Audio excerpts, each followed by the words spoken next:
మీకు బేకింగ్ అంటే ఇంట్రెస్ట్ ఉందా? అయితే కరెక్ట్ గైడెన్స్ కోసం చాకోస్ ఎక్స్‌ప్రెస్ అకాడమీని విజిట్ చేయండి. తెలంగాణలో ఇప్పుడు ఎక్కడ చూసినా ఏ గల్లీలో విన్నా ఒకటే టెన్షన్. అసలు నా ఓటు ఉంటుందా? లేదా లిస్టులో నుంచి లేచిపోయిందా? మొన్నటిదాకా సమగ్ర కుటుంబ సర్వే చూసాం గతంలో. కానీ ఇప్పుడు సడన్గా తెరపైకి వచ్చింది ఈ ఎస్ఐఆర్ సర్వే. ఏంటి ఈ ఇంటికి వచ్చే అధికారులు అడిగేటువంటి వివరాలు ఏంటి? చాలామంది ఓట్లు ఇప్పటికే గల్లంతయ్యాయని, లిస్టులో పేర్లు మాయమవుతున్నాయని పెద్ద ఎత్తున వార్తలు సోషల్ మీడియాలో ప్రచారం చేస్తున్నారు. అసలు ఇందులో నిజమెంత? ఈ సర్వే ఉద్దేశం ఏంటి? అసలు ఓట్లు ఎందుకు డిలీట్ అవుతున్నాయి? ఒక సామాన్య పౌరుడిగా మీ ఓటు హక్కు కాపాడుకోవడానికి మీరేం చేయాలి? ఎక్కడ స్కిప్ కాకుండా వీడియోను మొత్తం చూడండి. మీ ఓటు హక్కుకు సంబంధించిన పూర్తి క్లారిటీ కూడా మీకు వస్తుంది.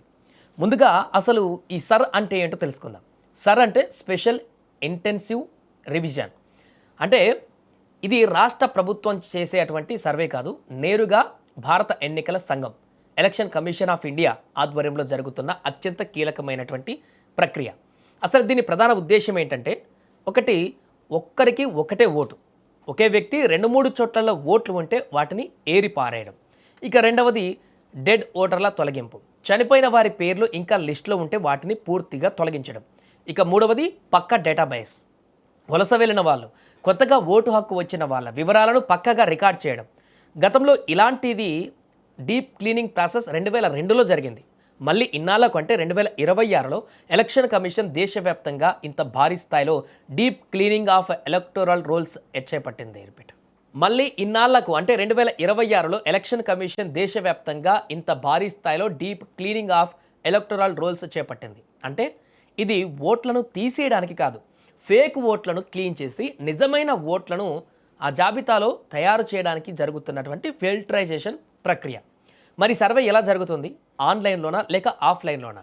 తెలంగాణలో ఈ సర్వే ప్రక్రియ జూన్ 25న మొదలై జూలై 24 వరకు కొనసాగుతుంది. ప్రతి పోలింగ్ బూత్ పరిధిలో ఉండేటువంటి బూత్ లెవెల్ ఆఫీసర్లు నేరుగా ఇంటికే వస్తారు. వాళ్ళు తమ వెంట 2 ప్రీ ప్రింటెడ్ ఎన్యూమరేషన్ ఫామ్లను తీసుకొస్తారు. అందులో మీ పాత ఓటర్ వివరాలు ఉంటాయి. ఆ వివరాలు కరెక్ట్గా ఉన్నాయా లేదా అని మీరు చెక్ చేసి సంతకం చేసి ఇవ్వాలి. ఒకవేళ మీ ఇల్లు లాక్ చేసి ఉంటే అధికారులు కనీసం 3 సార్లు మీ ఇంటికి వచ్చి వివరాలు సేకరించేలా ఎలక్షన్ కమిషన్ ఆదేశాలు ఇచ్చింది.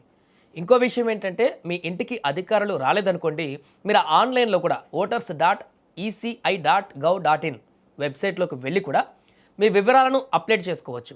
అయితే ప్రస్తుతం కొంతమందికి ఆన్లైన్ పోర్టల్లో తెలంగాణ ఆప్షన్ కనిపించకపోవడం లాంటి చిన్న చిన్న టెక్నికల్ ఇష్యూస్ వస్తున్నట్టుగా తెలుస్తుంది. అధికారులు వాటిని ఆల్రెడీ సార్ట్అవుట్ కూడా చేస్తున్నారు. ఇక అందరినీ భయపెడుతున్నటువంటి అసలు పాయింట్కి వద్దాం. ఎందుకు చాలామంది ఓట్లు గల్లంతవుతున్నాయి? ఇందులో ప్రధానంగా 4 కారణాలున్నాయి. ఒకటి, 2002 డేటాతో లింకింగ్. ఈ సర్వేలో ప్రధానంగా 2002 నాటి ఓటర్ల జాబితాలతో ప్రస్తుత జాబితాను మ్యాచ్ చేస్తున్నారు. మీ తండ్రి లేదా తల్లి పేరు స్పెల్లింగ్ అప్పటి లిస్టులో ఒకలా ఉండి ఇప్పుడు మరోలా ఉంటే సిస్టమ్ దాన్ని ఎర్రర్గా చూపిస్తుంది. రెండవది, వయసులో తేడాలు. ఇది చాలా ఇంట్రెస్టింగ్. కొందరి ఓటర్ ఐడీలలో తండ్రికి కొడుక్కి మధ్య వయసు తేడా కేవలం 10 ఏళ్ళు మాత్రమే ఉంటుంది. తాతకు మనవడికి మధ్య 40 ఏళ్ల గ్యాప్ ఉండవలసిన చోట తప్పులు ఉంటున్నాయి. ఇలాంటి లాజిక్ తప్పులు ఉన్న వాటిని అధికారులు హోల్డ్లో పెడుతున్నారు.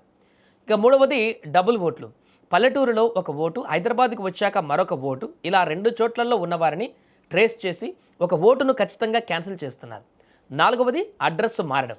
అద్దె ఇళ్లలో ఉంటూ పదే ఇల్లు మారేవాళ్ళు తమ కొత్త అడ్రస్ను అప్డేట్ చేసుకోవడం వల్ల పాత ఇంటి దగ్గర వాళ్ళు లేరని ఆ ఓట్లను తొలగించే అవకాశం ఉంది. అయితే ఇక్కడ మీరు భయపడాల్సిందేమీ లేదు. ఓటును డైరెక్ట్గా డిలీట్ చేయరు. ఎవరి వివరాలలో అయితే తప్పులు ఉంటాయో వారికి జూలై 31 నుంచి సెప్టెంబర్ 28 మధ్యలో ఈఆర్ఓ అంటే ఎలక్టోరల్ రిజిస్ట్రేషన్ ఆఫీసర్ ద్వారా నోటీసులు వస్తాయి. అప్పుడు మీరు సరైన డాక్యుమెంట్స్ ఇస్తే మీ ఓటు సేఫ్గా ఉంటుంది. మరి ఇప్పుడు మనం ఏం చేయాలి? చాలా సింపుల్గా తెలుసుకునేటువంటి ప్రయత్నం చేద్దాం. మన ఇంటికి వచ్చేటువంటి బిఎల్ఓ వచ్చినప్పుడు మీ ఆధార్ కార్డు, పాత ఓటర్ ఐడి చూపించి వివరాలు కరెక్ట్గా ఉండేలా ఫామ్ ఫిల్ చేసి ఇవ్వండి. అండ్ జూలై 31న డ్రాఫ్ట్ ఎలక్టోరల్ రోల్ రిలీజ్ చేస్తారు. అందులో మీ పేరు ఉందో లేదో ఖచ్చితంగా చెక్ చేసుకోండి. ఒకవేళ లేకపోతే వరి కావాల్సిన పని లేదు. ఆగస్టు 30 లోపు ఫామ్ 8 ద్వారా మీ అభ్యంతరాలను నమోదు చేసుకోవచ్చు. అక్టోబర్ 1, 2026న ఫైనల్ ఓటర్ల జాబితా విడుదలవుతుంది. మీకు ఏమైనా డౌట్స్ ఉంటే 1950 టోల్ ఫ్రీ నెంబర్ కూడా కాల్ చేయవచ్చు. మరిన్ని వివరాలు కూడా తెలుసుకోవచ్చు. ఇది తెలంగాణలో జరుగుతున్న సర్వే అసలు కథ. మీ ఓటు పోతుందని అనవసరంగా పానిక్ అవ్వకండి. కాస్త బాధ్యతగా ఉండి వివరాలు అప్డేట్ చేసుకుంటే సరిపోతుంది. మీ కుటుంబ సభ్యులు, ఫ్రెండ్స్ ఓట్లు సేఫ్గా ఉండాలంటే ఈ వీడియోని వెంటనే వారికి వాట్సాప్ గ్రూప్లో షేర్ చేయండి. మీ సర్వే గురించి మీరేమనుకుంటున్నారో కూడా కింద కామెంట్ చేయండి.